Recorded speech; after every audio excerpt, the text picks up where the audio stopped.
So then, having established the importance of the church as an existing unit, the next question does become then, what form should it be in?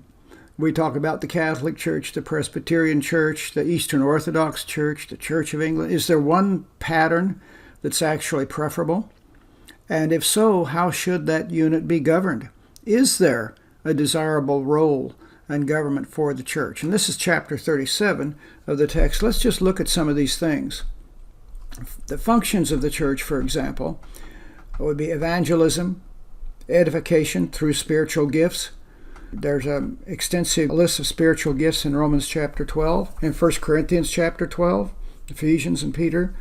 I think what one has is that you have Christianity coming out of its Jewish background, accepting and confessing the true spirituality of the New Testament, and integrating with the Gentile world in a way that expresses this spirituality.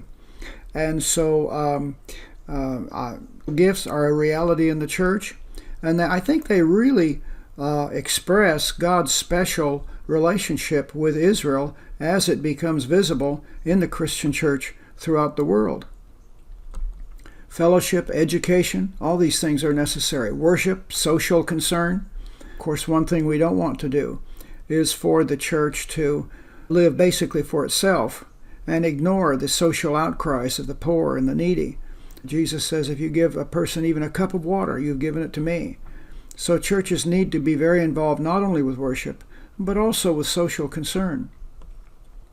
Now, in discussing this matter of the church, there is a issue in the background. And so I've simply put in this little insertion here, what is hermeneutics? Because I'm saying all along that Israel is fulfilled in the church as the ultimate expression of Israel to God's people throughout the world. But, what always do we mean by those words? As a matter of fact, how do you determine the meaning of any given biblical word or doctrine? So I just put in a little slide here entitled, What is hermeneutics? Now this comes from the Greek word ermeneuo, which means to interpret. So hermeneutics is the art of interpreting the Bible. Hermeneutics is, I really should have said, the rules by which one arrives at an understanding of the Bible, academically expressed in a writing such as an exegesis. So the term exegesis, from the Greek term exegeo, to draw out, is a paper in which you present the teachings of Scripture as a result of your interpretation or your analysis.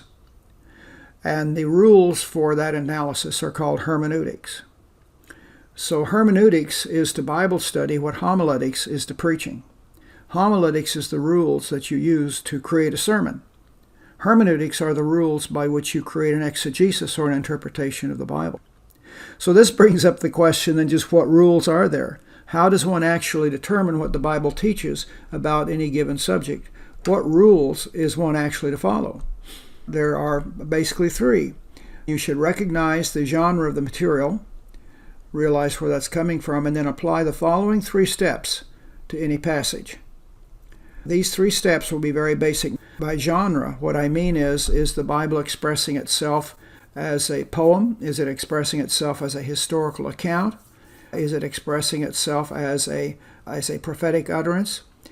What is the Bible's own presentation of the material? How would you categorize it? First, arrive at that. And then note these three elements to use in determining the Bible meaning of any verse. Number one, the grammar. Note the meaning of the words. Number two, history. Note the context of the words. And then number three, theology. Note the meaning of the words relative to the Bible's overall message. And that's what's known as grammatical, historical, theological exegesis. It's like a tripod. If you get all three poles of the tripod to fit on the ground, then you probably have an accurate meaning of that verse. So look at the grammar, look at the history, and look at the theology. The heart of the ministry is a very great signifier of what the church is because it contains the gospel. It has a central content, Christ and his work for us, and it cuts across all spectrums of society. So the purpose of the church as it expresses itself in outward fellowship is just to take in everybody who wants to believe. Now, this brings up the question, does the Bible teach one form of church government? Is there an ideal form? Now, it's here the theologians disagree. John Calvin said, yep, there's one ideal form of government taught in the New Testament, and you've got to have that to have a biblical church. And he believed that the New Testament taught church government through elected elders, which we would call presbyters in Greek, which is where the Presbyterian Church gets its name.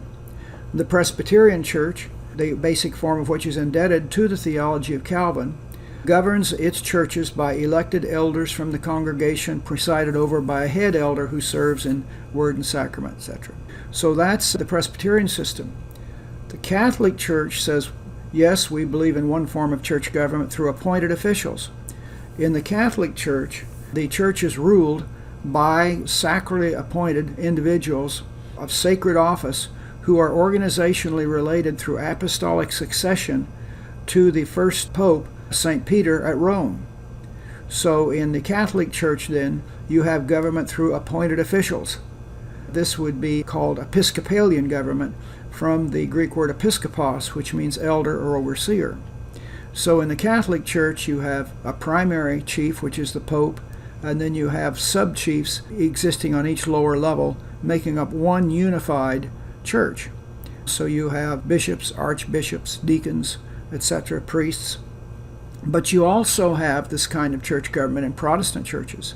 This is called Episcopalian church government, and even one of the most historical classical Pentecostal churches, the Church of God, has Episcopal church government. They have a general overseer, assisted by a council of 12, I think now it's 16, who are assisted through state overseers, who in turn have district overseers, who in turn are assisted by local pastors.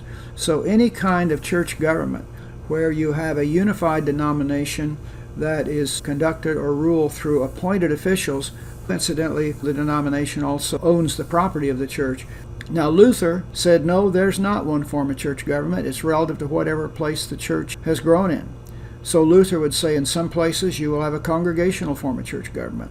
In other places it might assume a more authoritarian form, but there isn't any one pattern of church government.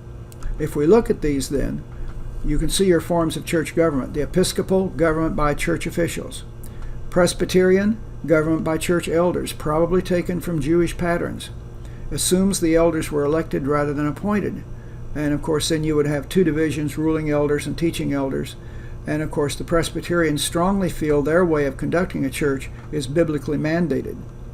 But you also have what's called congregational church government. Power resides in the local congregation, and they are not obligated to anyone else except their own local group. Assemblies of God would be closer to this pattern. Every church member has an equal voice, and each local church owns its own property and calls its own minister. And so that would be the congregational format. Perfectly valid. None of these necessarily are any better or worse than the other. Then you would have some who believe in no government, like some of your groups like the Amish, Quakers, etc. They don't believe in church government or ministers for that matter. They would see the ministry being exercised in a responsive way as it emerges in group worship. So they would have no pastoral or ecclesiastical levels. The Spirit directly moves upon the worshipers. Which pattern does Erickson follow? Somewhat probably beside the point. I myself would think that the Presbyterian system works as well as any, but I personally do not feel the Bible teaches just one pattern of church government. On that, I think I would agree with Luther.